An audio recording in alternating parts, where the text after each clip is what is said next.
মাত্র ২ দিন আগে ঢাকার যে ৩০০ ফিটের যে বিশাল বড় সেই অপূর্ব সুন্দর যে সড়ক, যে সড়কটি রয়েছে, যেটা কিনা ইউরোপ আমেরিকার একটা রেপ্লিকা বলা হতো, মানে কি অনেকটা ইউরোপ আমেরিকার রাস্তাঘাটের মতো ডিজাইন করে এই ৩০০ ফিটের রাস্তাটা কিন্তু তৈরি করা হয়। এবং বাংলাদেশে মনে হয় এই ৩০০ ফিটের রাস্তার মতো সুন্দর, এত অপূর্ব সুন্দর, এত সুন্দর একটা ল্যান্ডমার্ক মনে হয় বাংলাদেশে আর দ্বিতীয়টা নাই। এখন তারেক জিয়া সাহেব আসছেন, এখন তারেক ভাই আসছেন, তারেক ভাইকে তো বিরাট একটা সংবর্ধনা না দিলে হয় না, বিরাট একটা সংবর্ধনা না দিলে হয় না। তো যার ফলে তাকে সেই সংবর্ধনা দেওয়ার জন্য এই যে ৩০০ ফিটে যে রাস্তাটা রয়েছে এটাকে বলির পাঠা বানানো হলো।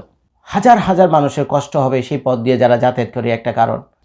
আরেকটা হলো এই যে মাইক দিয়ে যে চিল্লা ফাল্লা আপনারা করছেন এই রাস্তার উপর, আশেপাশে যে রেসিডেন্সিয়াল এলাকা ছিল, তাদের বাসা বাড়িতে যে মানুষজন ছিল তাদের কষ্ট হয়েছে, এটাও সত্যি কথা। তারপর এই যে মানুষজন আসছে, এই যে হাগামুতা থেকে নিয়ে শুরু করে পাই মুইটটা ৩০০ ফিট রাস্তার মধ্যে দুই সাইডে মুইটটা, একেবারে মুইটটা বাহায় দিছে, বুঝছেন? দুই সাইড মুইটটা এবার বাহায়, মুতের গন্ধে এখন আপনারা এই ৩০০ ফিট রাস্তা দিতে পারবেন না। এখন কোথাও হাঁকছে কিনা গিয়ে আল্লাহ মাহবুব জানে। মুতার রিপোর্ট আমার কাছে আসছে, কিন্তু যে বেটা ভিডিও করতে গেছে ওই হাগার ভিডিও আর দেখেনি, কারণ আবার কে জানে কমিউনিটি গাইডলাইন খেয়ে যায় কিনা ফেসবুক ইউটিউবে করেন, এইটাও আছে মনে হয়। তার মানে হাইগা মুখটা আপনারা শেষ করে ফেলেছেন।